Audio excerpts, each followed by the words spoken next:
الحمد لله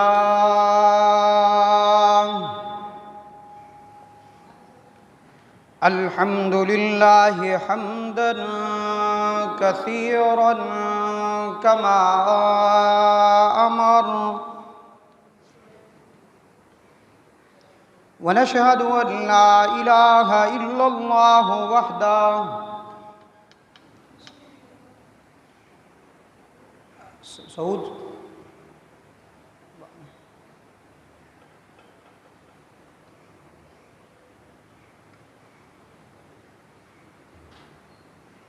اعلن جل بیا اعلن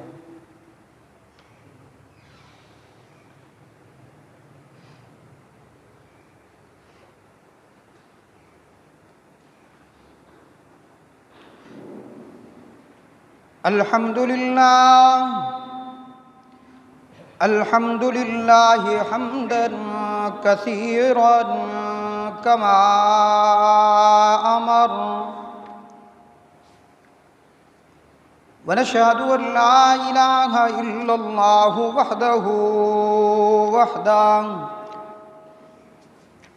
وحده لا شريك له في الخلق والأمر إدغارا لمن جهد به وكفر عبد الله بصالح. ونشهد أن سيدنا ومولانا محمدا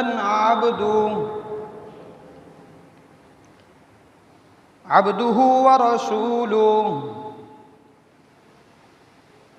المبعوث إلى الأسود والأحمر لتتميم مكارم الأخلاق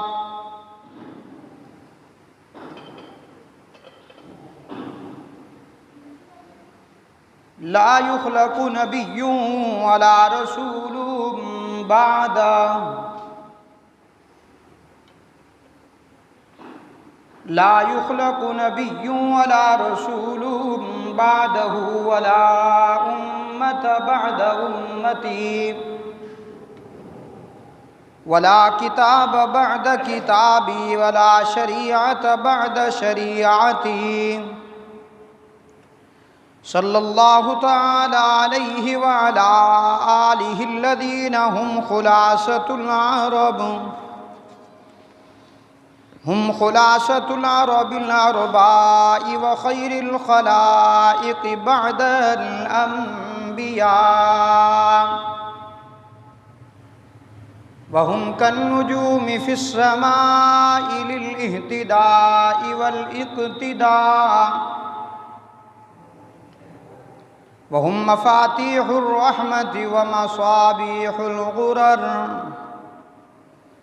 أعوذ بالله من الشيطان الرجيم. بسم الله الرحمن الرحيم. محمد رسول الله والذين معه وشداء على الكفار رحماء بينهم تراهم ركعا سجدا يبتغون فضلا من الله ورضوانا سيماهم في وجوههم من أثر السجود. وقال تعالى والسابقون الأولون من المهاجرين والأنصار والذين اتبعوهم بإحسان رضي الله عنهم ورضوا عنه. وقال تعالى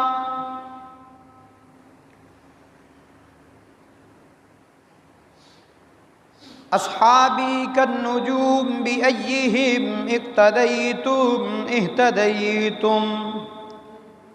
وقال النبي صلى الله عليه وسلم الله الله في أصحابي لا تتخذوهم من بعدي غرضا فمن أحبهم فبحبي أحبهم ومن أبغضهم فببغضي أبغضهم رب اشرح لي صدري ويسر لي أمري واحلل عقدة من لساني يفقهوا قولي رب زدني علما رب زدني علما رب زدني علما۔ وہ آدھی دنیا کا حکمراں تھا، وہ حکمراں بھی مگر کہاں تھا، بپھرتی موجوں پہ حق پرستوں کی سادہ کشتی کا بادباں تھا۔ بڑا مبارک ہے نام اس کا، ستاروں جیسا مقام اس کا، وہ ایک شاہین صفت مجاہد سوئے منزل رواں دواں تھا۔ ابھرتے سورج سے تاج مانگا، سمندروں سے خراج مانگا، کسے خبر ہے کہ اس کا سکہ جہاں میں جاری کہاں کہاں تھا۔ وہ نیک سیرت حیا کی خاطر لڑا ہمیشہ خدا کی خاطر، وہ دیکھنے میں تھا ایک لیکن حقیقتوں میں وہ کارواں تھا۔ کلندرانہ حیات اس کی، سکندرانہ صفات اس کی، کبھی رواں تھا وہ مفلسوں کی، کبھی وہ ریشم کا سائباں تھا۔ وہ ایک عنوان بشارتوں کا، بصیرتوں کا، بصارتوں کا، اسی سے رستے رستے تلاش کرنا، وہ دین فطرت کی کہکشاں تھا۔ حسن سے پوچھو، علی سے پوچھو، تم اس کے بارے نبی سے پوچھو، اندھیری شب میں چراغ بن کر وہ ساری دنیا میں سو فشاں تھا۔ درود پاک پڑھ لیجیے۔ اللہم صلی علی محمد وعلی آل محمد کما صلیت علی ابراہیم وعلی آل ابراہیم انک حمید مجید۔ سپیکر دی آواز جڑی نا وہ تھوڑی گھٹ کر ایک دی ہلکی جی بتا دے، ایک دی برابر سے کر۔ اللہم بارک علی محمد وعلی آل محمد کما بارکت علی ابراہیم وعلی آل ابراہیم انک حمید مجید۔ میرے واجب الاحترام سامعین محترم، بزرگوں، بھائیوں، دوستوں، آج یہاں ہم جامع مسجد ابراہیمی جلال آباد میں جمعہ کی نشست میں جمع ہیں، اور آج کا یہ جمعہ ماہ محرم الحرام سن 1445 ہجری کا آج 5واں اور آخری جمعۃ المبارک ہے، 30 محرم الحرام۔ اسی طرح ماہ اگست سن 2023 کا آج تیسرا جمعۃ المبارک ہے، 18 اگست سن 2023۔ دعا ہے رب العزت سے کہ رب العالمین مجھ گنہگار کو صحیح حق سچ کہنے کی اور پھر ہم سب کو اس پہ عمل کرنے کی توفیق عطا فرمائے۔ آج کے جمعے کا عنوان اور موضوع سیدنا امیر المؤمنین خلیفہ دوم جناب سیدنا عمر فاروق رضی اللہ تعالیٰ عنہ کی عظمت اور رفعت اور فضائل کے اندر ہوگا۔ آپ کو یاد ہوگا کہ میں نے محرم الحرام میں پہلا جمعہ سیدنا فاروق اعظم رضی اللہ تعالیٰ عنہ کی شہادت آپ کے سامنے عرض کی تھی۔ پھر میں نے وعدہ کیا تھا کہ حضرت امام حسین رضی اللہ تعالیٰ عنہ کی شہادت اور ان کے فضائل 3 جمعہ میں مسلسل ان کے بیانات ہوئے، تو آج کے جمعہ میں حضرت عمر فاروق رضی اللہ تعالیٰ عنہ کی وہ عظمت اور شان آپ کے سامنے رکھوں گا جو فاروق اعظم رضی اللہ تعالیٰ عنہ فرش زمین پر اللہ کے رسول کے سامنے اپنی رائے رکھتے تھے، رب العالمین عرش معلیٰ سے قرآن نازل فرما دیا کرتا تھا۔ کم و بیش کئی مقامات ایسے ہیں، لیکن وقت کو مختصر دیکھتے ہوئے چند مقامات آپ کے سامنے رکھوں گا۔ صحیح نہیں تھی تیرے کو، دیکھو آواز درمیان برابر تے کر چھوڑا۔ سب سے پہلا مقام وہ مقام ہے جو سیدہ ام عائشہ صدیقہ رضی اللہ تعالیٰ عنہا کی صفائی پر قرآن نازل ہوا۔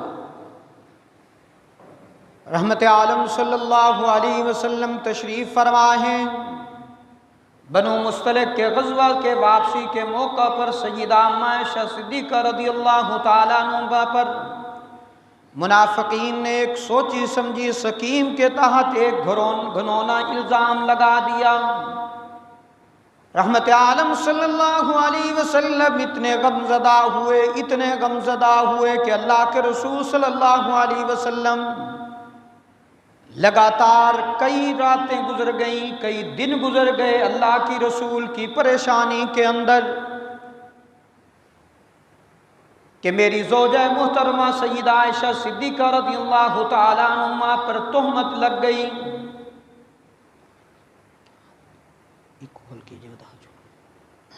سیدہ عائشہ صدیقہ رضی اللہ تعالیٰ عنہ گھر میں افسردہ بیٹھی ہیں، آنکھوں سے آنسو ہیں، زارو قطار روتی ہوئی اپنے محبوب کے گھر سے نکلی۔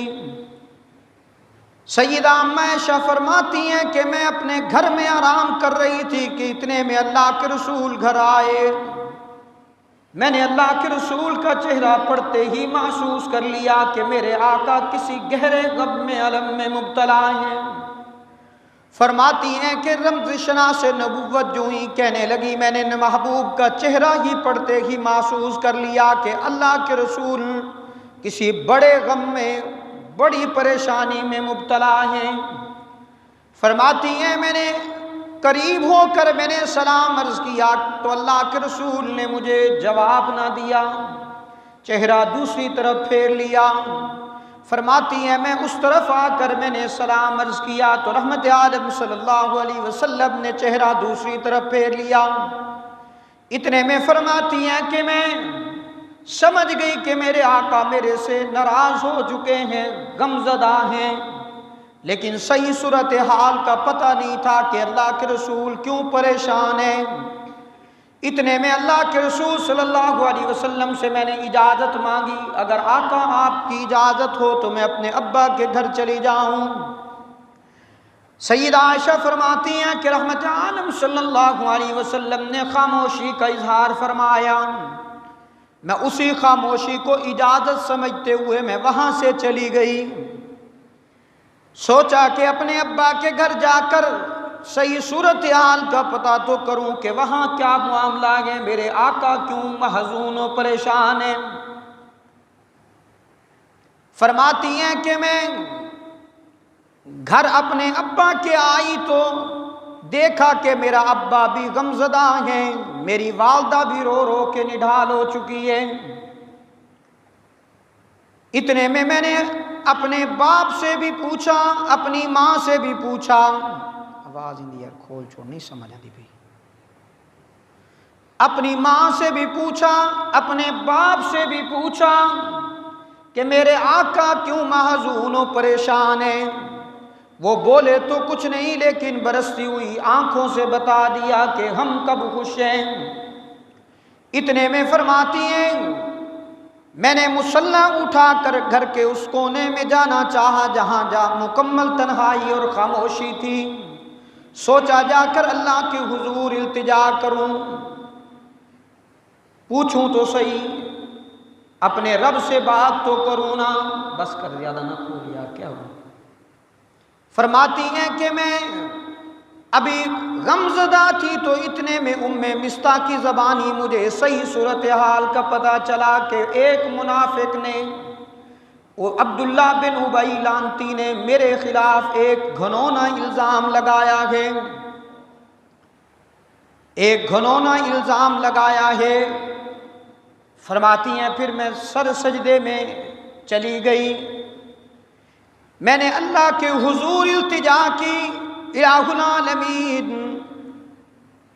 جب یوسف پہ الزام لگا تو یوسف کی برات کا اعلان بھی تو نے کیا تھا، جب جناب مریم پر الزام لگا تو جناب مریم کی صفائی کا اہتمام بھی تم نے کیا تھا، تو پھر دیکھنا آج تیرے محبوب کی حمیرہ بھی اشک بار ہوئی ہے، میں بھی اس وقت تک سر سجدے سے نہیں اٹھاؤں گی جب تک میری برات کا اعلان نہ ہو جائے۔ فرماتی ہیں کہ ادھر معاملہ یوں تھا اور ادھر اللہ کے رسول نے صحابہ سے مشاورت کی، سارے صحابہ جمائیں، رحمت عالم صلی اللہ علیہ وسلم نے مشورہ مانگا، میرے صحابہ مجھے بتلاؤ کیا کرنا چاہیے، میری عائشہ پر الزام لگ گیا۔ صحابہ میں سے کسی کو جرت نہیں تھی کہ وہ اللہ کے رسول کے سامنے بات کر سکے۔ اتنے میں ایک آواز آئی، اللہ کے رسول اگر آپ تحقیق کر لیں، آپ تحقیق کر لیں کہ اگر عائشہ کا معاملہ یوں ہی ہے تو پھر عائشہ کو طلاق دی جا سکتی ہے، محمد عربی صلی اللہ علیہ وسلم کو بیویوں کی کمی تو نہیں۔ ابھی یہ آواز ہی گونجی تھی، فاروق اعظم رضی اللہ تعالیٰ عنہ جلالی انداز میں کھڑے ہو گئے، عرض کی اللہ کے رسول یہ بالکل آخری فیصلے کی بات ہوگی، پہلے مجھے یہ بتائیے کہ عائشہ کو آپ کے گھر میں آپ کے بستر پر بیوی بنا کر بھیجنے والا کون ہے؟ رحمت عالم صلی اللہ علیہ وسلم نے فرمایا عمر بیٹھ جا، مسئلہ ہی حل ہو گیا، یہ سیدہ عائشہ سے میرا نکاح تو رشتہ خود رب العالمین نے فرمایا تھا۔ پھر فاروق اعظم جلالی انداز میں کھڑے ہوئے کہنے لگے اللہ کے رسول وہاں سے تو کوئی پیغام آنے دیجئے، اتنا جلدی فیصلہ کرنے کی کیا ضرورت ہے؟ اور میں یقین سے کہتا ہوں کہ منافقین نے الزام لگایا ہے، منافقین کو تو میری تلوار کے حوالے کر دیجئے، وہ رب العالمین جو آپ کے جوتے کے ساتھ ناپاک مکھی بھی نہیں بیٹھنے دیتا، وہ آپ کے بستر پر کیسے ناپاک عورت بھیج سکتا ہے؟ قرآن اترا، فاروق اعظم نے فرش زمین پر رائے پیش کی، رب العالمین نے عرش معلیٰ سے قرآن نازل کیا، فرمایا الخبیثات للخبیثین والخبیثون للخبیثات والطیبات للطیبین والطیبون للطیبات۔ ناپاک عورتوں کے لیے ناپاک مرد ہوا کرتے ہیں، پاک عورتوں کے لیے پاک باز مرد ہوا کرتے ہیں، اور ناپاک عورتوں کے لیے ناپاک مرد ہوا کرتے ہیں۔ قرآن اترا فاروق اعظم کی رائے پر، حضرت فاروق اعظم رضی اللہ تعالیٰ عنہ بیت اللہ کے اندر افسردہ اور پریشانی کے عالم میں بیٹھے ہیں، سوچ و بچار میں ہیں۔ اتنے میں قائد آئے فاروق اعظم کہ رہبر و رہنما میرے آقا آئے، حضرت عمر فاروق رضی اللہ تعالیٰ عنہ کو اللہ کے رسول نے دیکھا کہ عمر کچھ سوچنے بچارنے میں مصروف ہے، رمشناس نبوت فاروق اعظم کو بھی تو سمجھنے والے تھے نا۔ اللہ کے رسول صلی اللہ علیہ وسلم نے فاروق اعظم سے پوچھا کہ میرا عمر تو کیا سوچ رہا ہے؟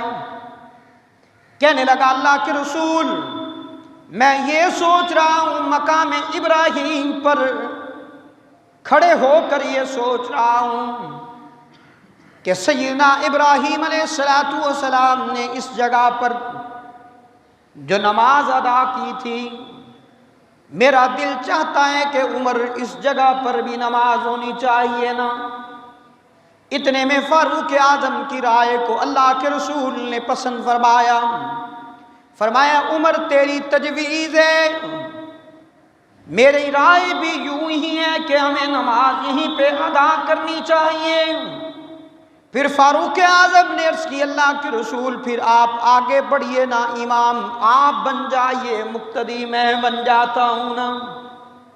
پھر دیر کس بات کی ہے، امام بھی موجود ہے، مقتدی بھی موجود ہے، جب مقتدا حاضر ہے تو مقتدی بھی تو حاضر ہے نا۔ رحمت عالم صلی اللہ علیہ وسلم نے فرمایا عمر یہ ٹھیک ہے کہ تیری تجویز ہے، یہ ٹھیک ہے کہ تیری رائے ہے، میری رائے بھی ہے، لیکن تیری تجویز اور میری رائے کے مطابق شریعت نہیں بنا کرتی جب تک وہاں سے اجازت نہ آئے۔ جبرائیل امین آئے، رب العالمین نے فرمایا میرے محبوب آپ فاروق اعظم کو بھی اجازت دے دیجئے، فاروق کو بھی اجازت دے دیجئے اور پوری امت پر یہ لاگو کر دیجئے۔ قرآن اترا، فرمایا وَاتَّخِذُ مِن مَّقَامِ إِبْرَاهِيمَ مُصَلًّى، وَاتَّخِذُ مِن مَّقَامِ إِبْرَاهِيمَ مُصَلًّى۔ قیامت تک جتنی بھی انسانیت آئے گی یہاں پر مقام ابراہیم پر تو 2 گانا نفل ادا کر کے جائے گی نا۔ یہ فاروق کی رائے پر قرآن اترا، نقط وحی آئی، واہ عمر تیرے کیا کہنے۔ رحمت عالم صلی اللہ علیہ وسلم نے بھی فرمایا تھا، ایک وقت وہ بھی تھا نا جب صحابہ اور پیغمبر چھپ کر کے نماز پڑھا کرتے تھے دار ارقم کے اندر، پھر وہ وقت بھی آیا کہ فاروق آئے۔ جب فاروق آئے تو عرض کی اللہ کے رسول دار ارقم میں نماز نہیں بیت اللہ میں نماز ہوگی نا۔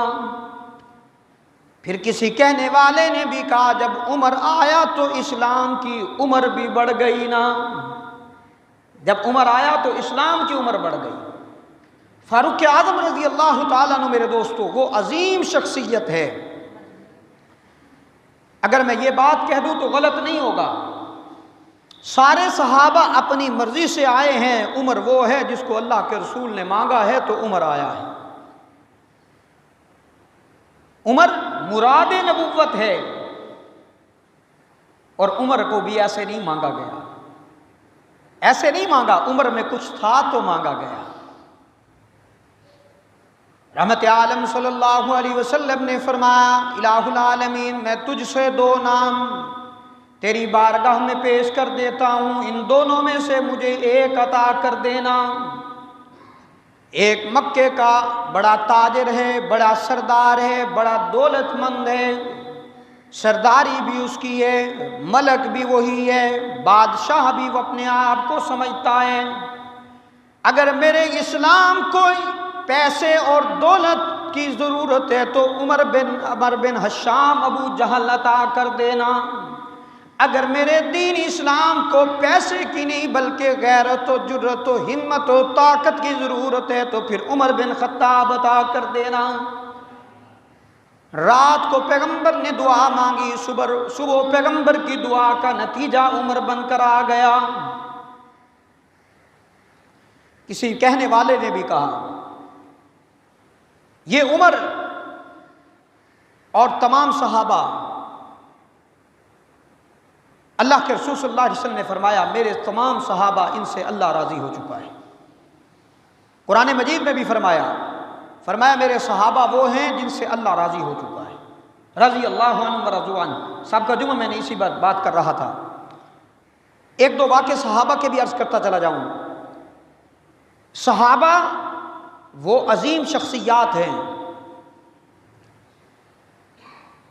ایک جنگل میں صحابہ کرام تشریف لے گئے، کہنے والے افریقہ کا جنگل تھا، کہنے والے نے کہا کہ صحابہ سے کہا کہ اس وقت کی جو فوج تھی، سپہ سالار تھا، کمانڈر تھا، اس کو اس وقت افریقہ کے جنگل کے ساتھ رہائشی جو تھے انہوں نے کہا کہ آپ ادھر نہ ٹھہریے، اس لیے کہ یہاں پر خطرناک درندے ہیں، یہ جنگل خطرناک جنگل ہے، آپ اس میں نہ ٹھہریے تو بہتر ہوگا۔ پکے چلا آگے آ جاؤ، تسی بزرگوں کے آ جاتے ہیں۔ افریقہ کے جنگل میں انہوں نے کہا کہ ادھر نہ ٹھہرائیے صحابہ کرام کی فوج کو۔ واہ صحابہ تمہارے مقدروں پہ کیوں نہ قربان جاؤں۔ جو ان کا لشکر کا امیر تھا، سردار تھا، جنگل کی طرف منہ کر کے آواز دی، جنگل کے شیروں، جنگل کے درندوں، جنگل کے سرداروں، جنگل خالی کر دو، یہاں محمد عربی صلی اللہ علیہ وسلم کی فوج نے پڑاؤ اختیار کرنا۔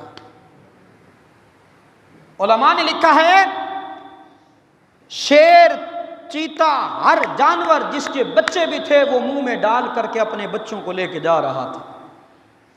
کچھ عرصہ پہلے وہاں تبلیغی جماعت کے لوگ گئے، انہوں نے کارگزاری لکھی ہے کہ ہم وہاں جب اس جنگل میں کے قریب افریقہ میں گئے ہیں تو اس جنگل کو دیکھا 1400 سال قبل، اس وقت جب صحابہ نے جنگل خالی کرایا تھا، آج تک وہ جنگل خالی ہے، وہاں کوئی جانور نہیں رہتا۔ یہ تھے صحابہ۔ رحمت عالم صلی اللہ علیہ وسلم ان صحابہ کو ایک جگہ پر بھیجتے ہیں، دریائے فرات کے کنارے پیالہ گرتا ہے، وہ پانی میں چلا جاتا ہے، اور اس کا ایک جو مالک تھا پیالے کا، اس نے پانی کو مخاطب کر کے کہا، اے پانی، تجھے پتہ نہیں میں محمد عربی صلی اللہ علیہ وسلم کا غلام ہوں، یہ پیالہ میرا ہے، میں محمد کا غلام ہوں، میرا پیالہ واپس کر دے۔ میرے محمد صلی اللہ علیہ وسلم نے ہمیں تعلیم دی کسی کا کچھ نہیں کھانا چاہیے، ہم نے کسی کا کچھ نہیں لیا، تو میرا پیالہ کیوں ہڑپ کر رہا ہے؟ علماء نے لکھا ہے کہ پانی کی چھولی نے اس پیالے کو باہر پھینک دیا، اس صحابی نے اٹھا لیا۔ ایک صحابی رسول مدینہ طیبہ سے بہت دور سفر کر رہے تھے، اچانک ایک شیر درندے کو دیکھا، شیر آ رہا ہے، گھبرائے نہیں، پریشان نہیں ہوئے۔ شیر جب قریب پہنچا تو کہنے لگے، تیرا ارادہ کچھ غلط تو نہیں ہے؟ اگر غلط ارادہ ہو تو پھر سن لے، میں محمد عربی صلی اللہ علیہ وسلم کا غلام ہوں۔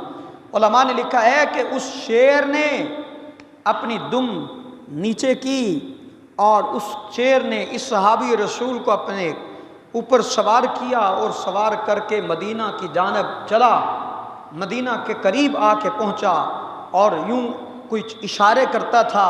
یہ بات اللہ کے رسول کے سامنے آئی تو اللہ کے رسول صلی اللہ علیہ وسلم نے فرمایا، وہ شیر یہ کہتا تھا، اے صحابی، وہ یہ کہتا تھا کہ اگر تو محمد عربی صلی اللہ علیہ وسلم کا غلام ہے تو میں محمد کے غلاموں کا بھی غلام ہوں۔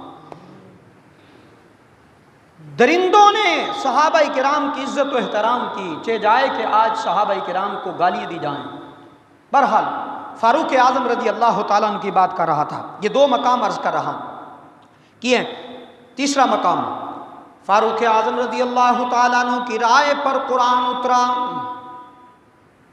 رحمت عالم صلی اللہ علیہ وسلم کو فاروق اعظم نے اپنی رائے پیش کی، میرے آقا، میری رائے یہ ہے کہ اپنی ازواج سے، اپنی بیٹیوں سے، اسلامی بہنوں سے، مومنین عورتوں سے کہا جائے کہ جب اپنے گھر سے نکلا کریں تو چادر پہن کے نکلا کریں، پردے کی حالت میں باہر نکلا کریں۔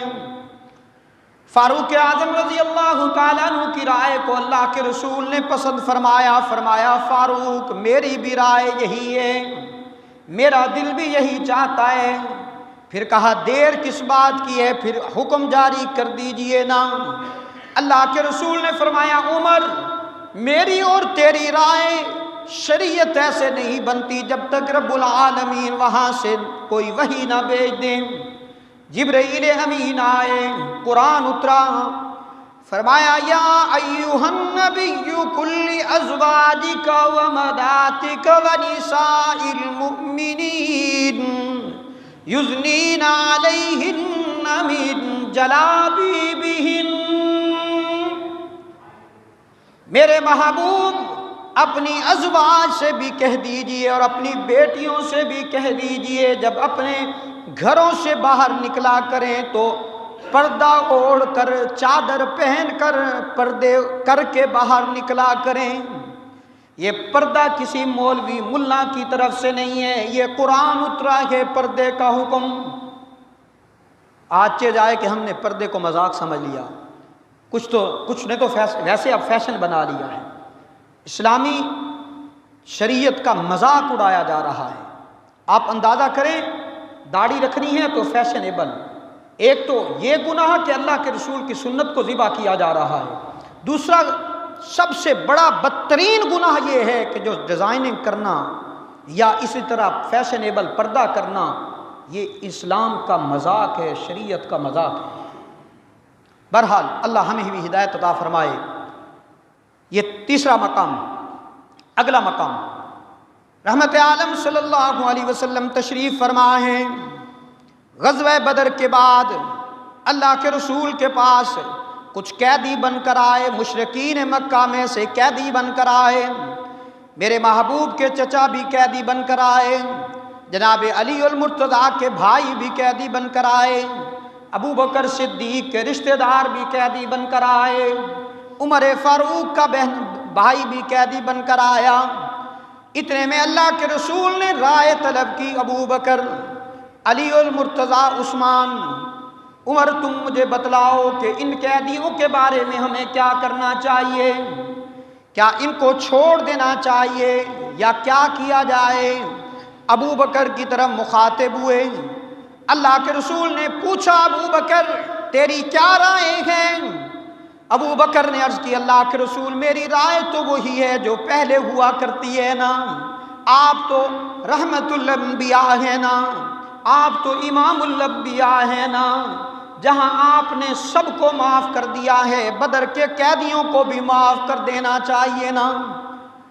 اتنے میں ایک اور رائے آئی، میرے محبوب نے عمر کی طرف دیکھتے ہوئے پوچھا، عمر تیری کیا رائے ہے؟ واہ عمر تیرے مقدر پہ بھی قربان جاؤں۔ جلالی تھا، بہت جلالی تھا عمر۔ عرض کی، اللہ کے رسول میری رائے اگر سنتے ہو تو پھر میری رائے یہ ہے، ان سنگ دلوں نے، ان بدبختوں نے ہمارے صحابہ پر، ہماری بہنوں پر، سمیہ کو اونٹوں سے باندھ کر جو وقت کیا وہ وقت ہمیں نہیں بھولا، خبیب کو تپتے انگاروں پہ لٹایا وہ وقت بھی ہمیں نہیں بھولا، بلال کو تپتی ریت پہ لٹایا جاتا تھا وہ وقت بھی ہمیں نہیں بھولا، اور انہوں نے پیغمبر کو بھی قید کیا تھا، شعیب ابی طالب کی گھاٹی میں قید کیا وہ وقت بھی ہمیں نہیں بھولا، ان سنگ دلوں نے جتنے ظلم کیے وہ ہم نہیں بھولے۔ میری رائے یہ ہے کہ میرا ماموں آیا ہے تو میرے حوالے کیا جائے، علی کا بھائی آیا ہے تو علی کے حوالے کیا جائے، ابو بکر کا رشتہ دار ابو بکر کے حوالے کر دیا جائے، عثمان کا رشتہ دار عثمان کے حوالے کر دیا جائے۔ پیغمبر علیہ الصلوۃ والسلام نے پوچھا، پھر عمر کیا کرے گا تو؟ کہنے لگا، اللہ کے رسول آپ کے سامنے اس کا سر قلم کر دوں گا۔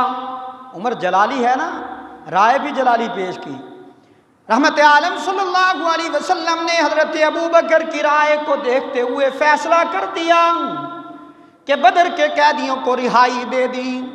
اتنے میں قرآن اترا، ما کان لنبی ان یکون لہ اسریٰ حتی یسخن فی الارض۔ میرے محبوب یہ ہرگز آپ کو اجازت نہیں تھی کہ آپ ان کو معاف کرتے، عمر کی رائے پر ان کے سر قلم کر دیا دیتے تو اچھا ہوتا۔ یہ عمر کی رائے نہیں، یہ عمر کا جلال نہیں، اگر فرش زمین پر عمر کی غیرت گوارا نہیں کرتی تو عرش معلیٰ پر مجھ رب العالمین کی غیرت بھی گوارا نہیں کرتی۔ اس لیے کہ ان بدبختوں نے اسلام کے صحابہ کو بھی ذبح کیا اور اسلام کو مٹانے کی کوشش کی۔ اگلا مقام بھی سنیے گا۔ رحمت عالم صلی اللہ علیہ وسلم ایک جنازے کے لیے تشریف لے جا رہے ہیں۔ عبداللہ بن ابی رئیس المنافقین بہت بڑا بدبخت تھا، اتنا اسلام کو نقصان ابو جہل نے نہیں پہنچایا جتنا عبداللہ بن ابی نے پہنچایا ہے۔ اس لیے علماء نے بھی لکھا اور شریعت کا مسئلہ بھی یہ ہے، کافر اتنا اسلام کا دشمنی نہیں کر سکتا جتنا منافق اسلام کا دشمن اور اسلام کو تکلیف دیتا ہے۔ عبداللہ بن ابی، اس نے پیغمبر علیہ الصلوۃ والسلام کی زوجہ محترمہ سیدہ عائشہ پر تہمت لگائی تھی۔ باپ نے بیٹے کو وصیت کی، بیٹا جب میں دنیا سے چلا جاؤں پیغمبر علیہ الصلوۃ والسلام کے پاس جائیے گا اور عرض کیے گا، اللہ کے رسول مجھے کفن میں بھی اپنا کرتا دینا، میرا جنازہ بھی آپ پڑھانا۔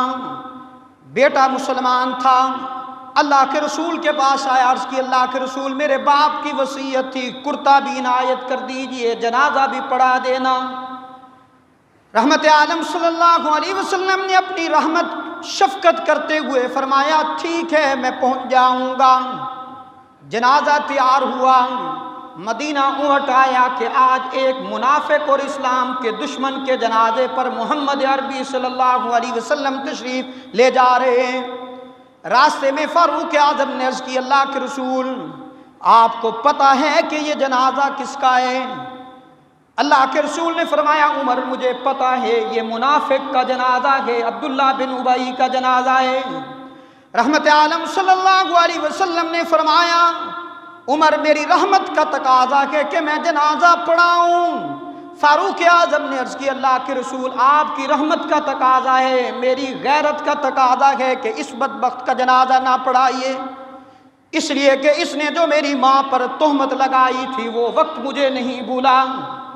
پیغمبر جنازے پر چلے گئے، جنازہ ہو گیا، جنازے کے بعد قرآن اترا۔ فاروق اعظم نے فرش زمین پر رائے دی، رب العالمین نے پسند کرتے ہوئے قرآن نازل فرما دیا۔ فرمایا لا تصلی علی احد منہم مات ابدا ولا تقم علی قبری۔ میرے محبوب یہ عمر کی رائے پر بھی عمل ضروری تھا، یہی ہونا چاہیے تھا، اس بدبخت کے جنازے پر بھی آپ کو نہیں جانا چاہیے تھا۔ اور پھر آئندہ کے لیے بھی یہ قانون بن گیا کہ کسی ایسے بدبخت کے جنازہ تو دور کی بات ہے، ایسے لعنتیوں کی قبر پر بھی محمد عربی صلی اللہ علیہ وسلم آپ کو جانے کی اجازت نہیں ہے۔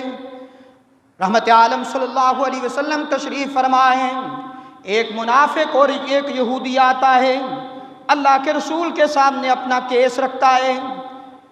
اس نے اپنے یہودی نے گواہ پیش کیے، اس منافق نے ظاہری طور پر اسلام کا لبادہ اوڑھا ہوا تھا، اس نے اپنے دلائل رکھے، اتنے میں اللہ کے رسول نے فیصلہ جو تھا وہ یہودی کے حق میں کر دیا۔ اب جب یہاں سے اٹھتے ہیں تو ابو بکر صدیق کے پاس یہ منافق لے کے گیا کہ آؤ ابو بکر کے پاس چلتے ہیں، وہاں پتہ چلے گا کہ کیسا فیصلہ ہوتا ہے۔ چلے گئے، ابو بکر نے عرض کیا، ابو بکر نے کہا بھی میرا وہی فیصلہ ہے جو اللہ کے رسول کا فیصلہ ہے۔ اس منافق نے کہا اچھا ایسا کرتے ہیں، آؤ عمر کے پاس چلتے ہیں، آؤ عمر کے پاس چلتے ہیں۔ عمر کے پاس جا پہنچے، ساری بات سنائی۔ یہودی نے کہا کہ عمر ہم پیغمبر کے پاس گئے تھے، پیغمبر نے یہ فیصلہ سننے کے بعد میرے حق میں کر دیا۔ اس نے کہا چلے پھر بعد میں عمر کے پاس چلتے ہیں۔ واہ عمر تیری غیرت پہ بھی قربان جاؤں۔ عمر نے اندر جاتا ہے، تلوار اٹھاتا ہے، آ کر اس منافق کا سر قلم کر دیا۔ مدینہ طیبہ میں کوہرام مچ گیا کہ یہ دیکھو جی اس نے اپنے مسلمان کو شہید کر دیا، قتل کر دیا۔ پیغمبر کے پاس برسا آئے، ساری بات ہوئی، اللہ کے رسول نے عمر کو بلایا، عمر آیا، ہاں عمر یہ کیا بات ہوئی؟ کہا اللہ کے رسول جس بدبخت کو آپ کا فیصلہ منظور نہیں، عمر اس کا یہی فیصلہ کرے گا، اس کی گردن اڑائے گا۔ اب دلیل کس کے پاس تھی کہ یہ منافق تھا یا مسلمان تھا؟ قرآن اترا، عمر نے زمین پر فیصلہ کیا، قرآن عرش سے اترا۔ فرمایا فلا وربک لا یؤمنون حتی یحکموک فیما شجر بینہم ثم لا یجدوا فی انفسہم مما حرجا مما قضیت ویسلموا تسلیما۔ میرے محبوب جو تجھے حاکم نہیں مانتے، ہم ایسے لعنتیوں کو مومن نہیں مانتے۔ یہ منافق تھا، یہ مسلم مومن نہیں تھا، صرف اسلام کا دعویٰ کرنے والا تھا، اصلی یہ اسلام کا بدبخت دشمن تھا۔ میرے دوستو یہ عمر فاروق کے وہ مقام میں نے عرض کیے ہیں جو عمر کی رائے پر قرآن نازل ہوا، اور ایسے مقامات بے شمار مقامات ہیں۔ عمر کی شان میں کسی شاعر نے بھی بڑے عمدہ اشعار کہے ہیں۔ کسی شاعر نے کہا آقا عمر، رہبر عمر، مولا عمر، مرشد عمر، آقا عمر، مولا عمر، مرشد عمر، ذات نبی پاک پر سو جان سے شیدا عمر، احسان میں، ایمان میں، ایقان میں یکتا عمر، مابعد ختم المرسلی کوئی نبی آنا نہیں، مابعد ختم المرسلی کوئی نبی آنا نہیں، تو یہ سلسلہ چلتا اگر تو ایک نبی ہوتا عمر، باد بہاری کی طرح گزرا عراق و شام سے، ابر کرم بن کے اٹھا ایران پر برسا عمر۔ کسی اور نے بھی کہا مرد جلال مرد ہنر بھیجنا پڑا، مرد جلال مرد ہنر بھیجنا پڑا، اونچے بدن پہ اونچا ہی سر بھیجنا پڑا، سب سے بڑے نبی کی حفاظت کے واسطے فولاد سے بھی سخت بشر بھیجنا پڑا، بڑھنے لگا زور جہالت کی فوج کا، روئے زمین پر رب کو عمر بھیجنا پڑا۔ کسی انگریز نے کہا، اس نے کہا اگر ایک عمر دنیا میں اور ہوتا تو دنیا میں ظلم کا نشان مٹ جاتا۔ بہرحال میرے دوستو، دعا ہے اللہ ہم سب کو حضور علیہ الصلوۃ والسلام کی سنتوں پر، صحابہ کرام کے نقش قدم پر چلنے کی توفیق عطا فرمائے۔ آخری بات عرض کرتا چلا جاؤں، پچھلے دنوں سویڈن کے اندر جو معاملہ پیش آیا قرآن کی بے حرمتی کا، اسی طرح ہمارے ملک کے اندر جڑاں کے اندر ایک واقعہ پیش آیا ہے کہ ایک عیسائی نے قرآن مجید کی بے حرمتی کی ہے اور اس نے سراسر غلط کیا ہے۔ ہم حکمرانوں سے کہتے ہیں کہ اگر آپ قانون پر عمل کرتے تو یہ ایسے واقعات نہ ہوتے۔ یہ حکمرانوں کی غفلت ہے، حکمرانوں کی بغیرتی ہے۔ اسلامی ملک میں اسلامی حکمران کہلوانے والے، ان کو شرم آنی چاہیے۔ کہیں کوئی صحابہ کی گستاخی کرتا ہے، کہیں کوئی قرآن کی بے حرمتی کرتا ہے، کہیں کوئی نبی کی گستاخی کرتا ہے، ہو اسلامی ملک اتنی جرت ہو جائے جب ہم انجیل کا احترام کرتے ہیں، ہم تورات کا احترام کرتے ہیں۔ اسلام نے مسلمانوں کو یہ سبق سکھایا ہے کہ اگر جس طرح قرآن مجید کی عزت، حرمت، احترام مسلمان پر لازم ہے، اسی طرح انجیل کا احترام بھی لازم ہے۔ اسلام یہ درس دیتا ہے۔ اب اس بدبخت نے جو قرآن کی بے حرمتی کی، سراسر غلط کیا ہے، ہم حکمرانوں سے کہتے ہیں کہ اس ناسور کو پکڑ کر عبرت کا نشان بنایا جائے تاکہ دوبارہ ملک میں ایسی کوئی حرکت نہ کر سکے۔ لیکن اس کے بعد جو معاملات ہوئے ہم اس کی بھی مذمت کرتے ہیں۔ جب حکمران ہیں، قانون ہے، تو پھر قانون کے دائرے میں رہتے ہوئے یہ معاملہ کرنا چاہیے تھا۔ کسی کو اجازت نہیں ہے کہ وہ کسی کے گھروں کو جلائے، کسی کو اجازت نہیں ہے۔ اسلام یہ درس نہیں دیتا کہ تم جا کر کسی کی عبادت خانہ کو جا کے آگ لگا دو، نہیں دیتا۔ اور اگلی بات بھی عرض کرتا چلا جاؤں، یہ اسلام مسلمان نہیں تھے جنہوں نے یہ کام کیا ہے۔ آپ اندازہ کبھی ہو سکتا ہے مسلمان سوچتا ہے آپ بھی مسلمان ہیں، میں بھی مسلمان ہوں، میرا ایمان گوارا نہیں کرتا میں کسی اقلیت کے سامنے کھڑے ہو کر اس کو گالی بھی دوں، میرا اسلام اس چیز کی اجازت نہیں دیتا اور آپ کو بھی اجازت نہیں دیتا۔ اور یہ کرنے والے کون تھے؟ اگلی بات عرض کرتا چلا جاؤں، یہ ایک سوچی سمجھی اسکیم کے تحت ملک کا انتشار، ملک کا امن کو برباد کرنے کے لیے ایک قادیانی لابی اٹھی ہے، جنہوں نے ان عیسائیوں کے گھروں کو بھی جلایا ہے، ان عیسائیوں کی عبادت گاہوں کو بھی جلایا ہے۔ ہمارے جو مذہبی لوگ تھے وہ تو سامنے آ کر اپنے لوگوں کو بار بار تلقین کر رہے ہیں کہ بھائی ہم قانونی راستہ لیں گے، پھر یہ کرنے والے کون تھے یہ بھی تو پتہ چلے نا۔ ہم حکمرانوں سے کہتے ہیں کہ یہ دوسرا ناسور جو قادیانی اسلام کا دشمن ہے، آپ اس کو لگام دیں، نہیں تو اس طرح کے اور واقعات ہوئے تو ملک کے اندر اور امن برباد ہوگا، انتشار پھیلے گا۔ ہم اللہ سے بھی دعا کرتے ہیں، الہ العالمین ہم تو گناہ گار ہیں، ہم کمزور ہیں، تو طاقتور ہے۔